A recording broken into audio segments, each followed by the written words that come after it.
2003, 2004, the total size of the online advertising industry, which is a combination of all those things which I mentioned in the beginning, was 40 crores, right? Which is the size of some of the companies, the leading companies in India today in that space. It is nothing. You can't even call it an industry.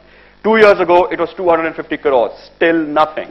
Last year, the claims are it's 500 to 600 crores, right? Which is just 3% of the total online spend, or total advertising spend in India, which is about 18,000 crores, right?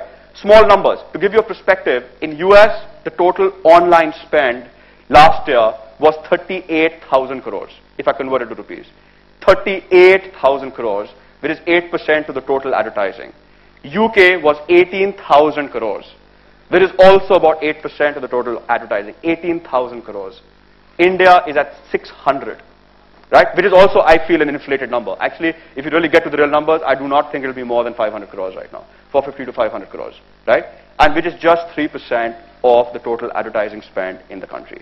Fair enough. The question is it relevant? Should it be 3%? Should it be 8%? Should it be 10%? Should it be 20%? Actually, I don't even think that is a debate. We will come into that later on and see why it doesn't matter really, right? It's a matter of the fundamentals of advertising and marketing. Question is, where do we see it heading? Looking at the estimates today, the advertising industry in India is expected to hit about 40,000 crores by 2010 and about 50 to 60,000 crores by 2012. Economy is growing. There is need for advertising, right? And the companies are growing pretty fast, and 60,000 is something we should be able to get to.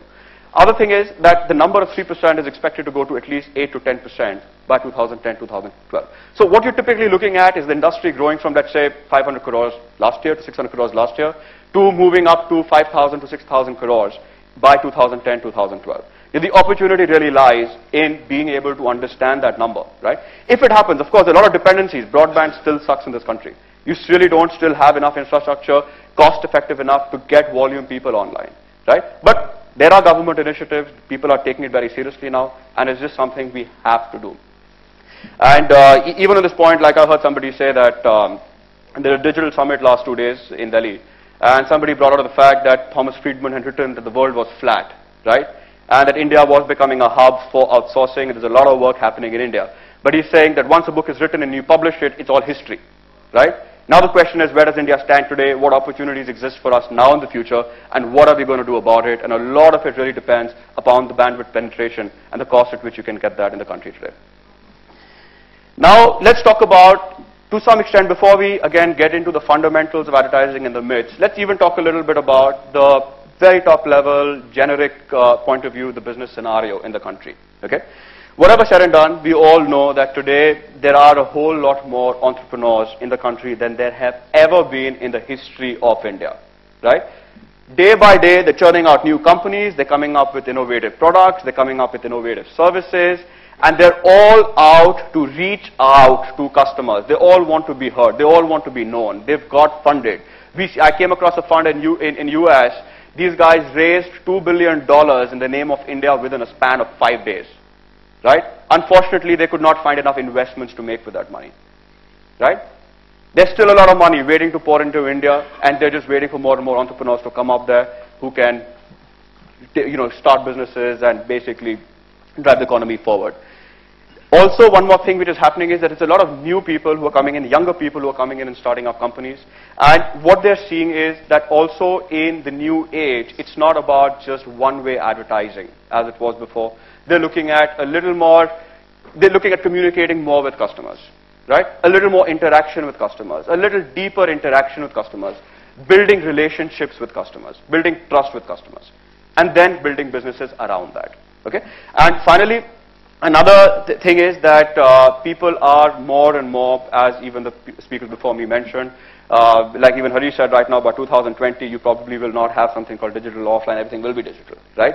And that is, like people before me also mentioned that you're looking at everything getting metric driven. Even your TV advertising, even your radio advertising, everything is going to become metric driven, right? How much am I spending? What exact value am I getting out of it? And let's measure it. And people are getting a little more towards measurements and return of investments today. Now, let's talk about the actual fundamentals of marketing and advertising. We've seen to some extent where does India exist today, what really is happening on the advertising scale, what is digital, how many people are really online, what kind of myths do we really hear. But what are the fundamentals, end of the day, of advertising and marketing? Okay? And let's keep it very, very simple without getting into any kind of marketing jargon. Marketing is simply first figuring out what do my customers want, or what do the customers want, right? Fundamentally. Second, what products and services do I have and how do I take it to them? And third is matchmaking. That is what marketing fundamentally is. Nothing beyond it, right? Second thing is advertising. What is advertising? It is taking your message about your products and services to your consumers. May it be branding, may it be positioning your organization with your consumers, maybe educating them about your products and services, but it is, end of the day, communicating with your customers and talking about what you have to offer, right? And then the big question suddenly pops up. Is it going to be online or is it offline? Should it be a few percentages of total spend on online, or should it be a few less percentages of spend on online and more online or more offline? Well, then the question I have is it the fork or the spoon? If I'm eating a meal, should I use the fork or the spoon? Well, it depends simply upon what food are you eating, right? If you're having soup, use a spoon. If you're having rice, use a fork, right? Similarly, on the internet, the basic question, or I mean in advertising and marketing, the question becomes, where are your customers? Right? Where are your customers? You cannot have a company manufacturing 5 rupee pens going and talking about, let me spend 5% of my advertising budget on the internet. You do not have your customers on the net. You can't have companies selling 500 rupee bicycles out there to say, okay, I'm spending 20 crores a year on advertising, let me spend 5% of that on the internet. Is it relevant? No, it's not relevant.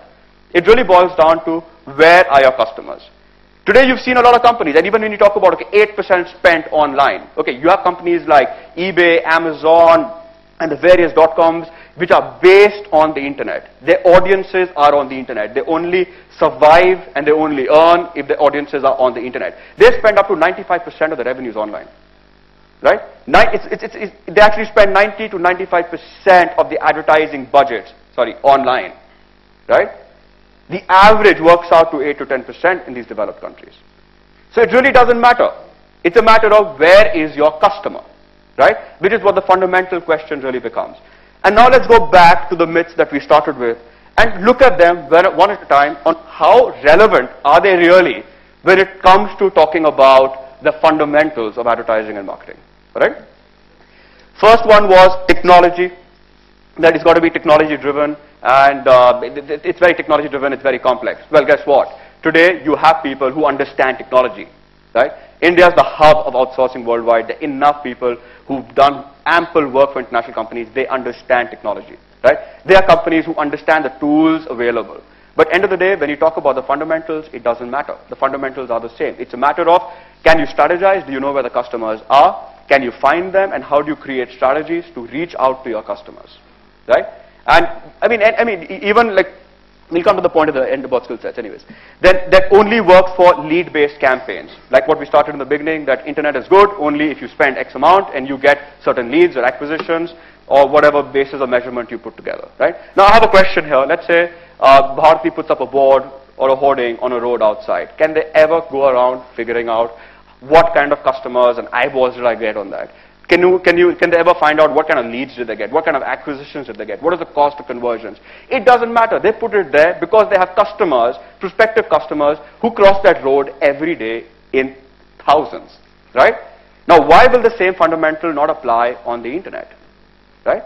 Today, if I am selling a product, let's say CDs and music, why will I not go and put my advertising on Orkut where, let's say, I see a big chunk of my target customers, right?